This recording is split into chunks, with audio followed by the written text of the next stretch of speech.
Assalamualaikum warahmatullahi wabarakatuh. Yang saya hormati dan saya muliakan dosen mata kuliah micro teaching, yaitu Bapak Afifi Husain MA. Semoga Bapak selalu dalam keadaan sehat walafiat bersama keluarga.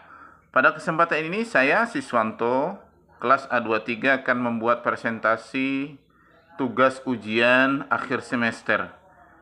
Yang pertama, bagaimana cara menjadi pendidik ideal? Maka pendidik harus memahami peran sebagai pendidik. Bahwa pendidik ideal bukan hanya seorang pengajar, tetapi juga seorang pembimbing dan teladan baik.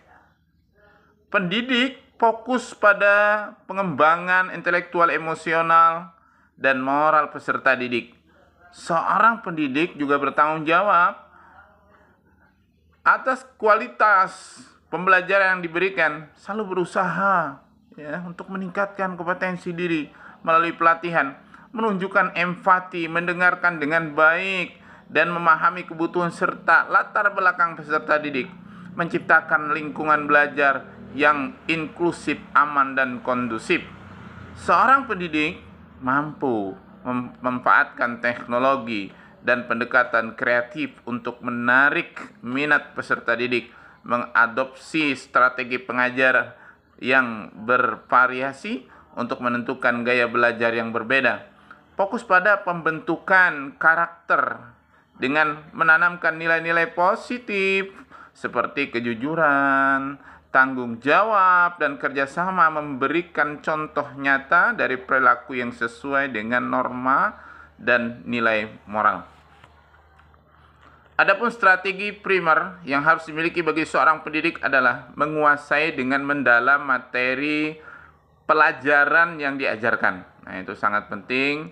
Kemampuan mengelola kelas, mampu menciptakan suasana belajar yang terstruktur dan menarik, menguasai berbagai teknik pengajaran untuk menyampaikan materi dengan efektif, membuat rencana pembelajaran yang sesuai dengan kurikulum dan kebutuhan peserta didik, mampu melakukan evaluasi secara objektif untuk mengukur keberhasilan pembelajaran, memahami perbedaan kemampuan, minat, dan gaya belajar peserta didik, berkomunikasi dengan baik kepada peserta didik, kolega, dan orang tuanya, mampu menyesuaikan diri dengan lingkungan dan kebutuhan peserta didik, mampu menunjukkan perhatian dan kepedulian terhadap perkembangan peserta didik, memiliki kepribadian yang jujur, disiplin, dan bertanggung jawab, memberikan contoh positif dan tidak dalam tindakan sehari-hari, mampu mengelola emosi dengan baik, terutama saat menghadapi tantangan. Lalu bagaimana seorang pendidik membuat suasana kelas kondusif dengan menyenangkan? Maka ada beberapa cara yang harus digunakan. Pertama, pahami peserta didik, pelajari gaya belajar, minat, dan kebutuhan individu setiap peserta didik. Kemudian sapa siswa dengan nama mereka, dengarkan pendapat mereka, dan tunjukkan empati terhadap apa yang mereka rasakan. Ciptakan lingkungan yang aman dan inklusif. Libatkan siswa dalam menetapkan aturan kelas untuk menciptakan rasa tanggung jawab bersama. Pastikan semua siswa merasa dihargai dan diterima tanpa membedakan latar belakang atau kemampuan.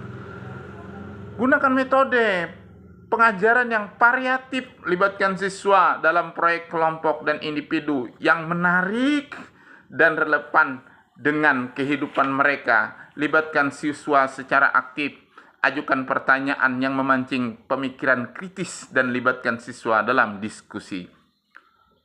Bagaimana kita mengatasi anak didik yang tidak patuh dan sedang malas, dan membutuhkan pendekatan yang empatik, strategis, dan berorientasi pada solusi. Yang pertama, pahami sebab ketidakpatuhan dan kemalasan.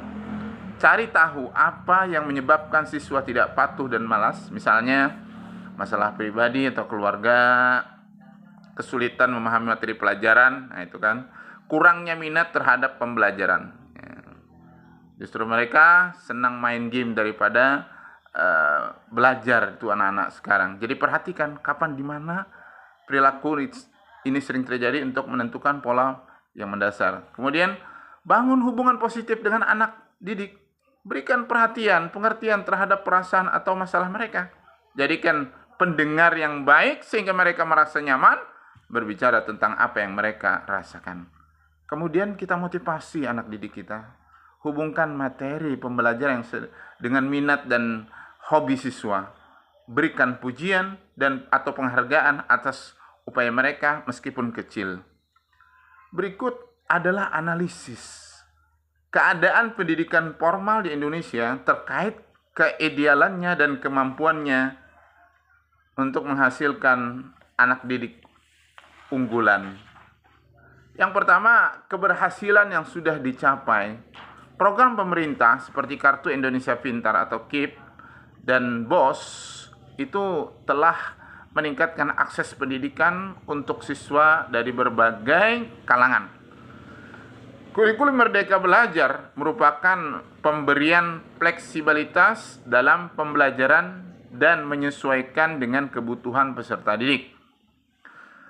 Beberapa siswa di Indonesia berhasil meraih penghargaan dalam kompetisi internasional seperti Olimpiade Sains dan Matematika di perbaikan sekolah-sekolah, terutama di daerah terpencil meskipun belum merata. Lalu, apakah yang sudah mampu menghasilkan anak didik unggulan? Maka ada faktor pendukungnya. Siswa yang unggul berpotensi, Indonesia memiliki banyak anak berbakat yang telah membuktikan kemampuan mereka di tingkat nasional dan internasional.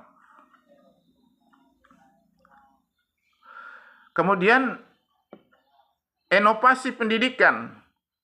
Program seperti sekolah penggerak dan guru penggerak itu kan bertujuan untuk menciptakan lingkungan pembelajaran yang lebih baik, ya kan? Lalu upaya untuk mencapai pendidikan ideal diantaranya adalah kita harus melakukan pelatihan berkelanjutan untuk meningkatkan kompetensi pedagogik dan penguasaan teknologi. Ini juga penting bagi seorang pendidik. Fokus pada pengembangan keterampilan berpikir kritis, kolaborasi, kreativitas, dan pemecahan masalah. Kemudian penyediaan fasilitas belajar. Ini sangat penting yang memadai, terutama di daerah tertinggal. Ini cukup tertinggal tempat pendidik, lokasi pendidiknya juga tertinggal dalam masalah fasilitas teknologi untuk belajar. Mudah-mudahan apa yang disampaikan memberikan manfaat.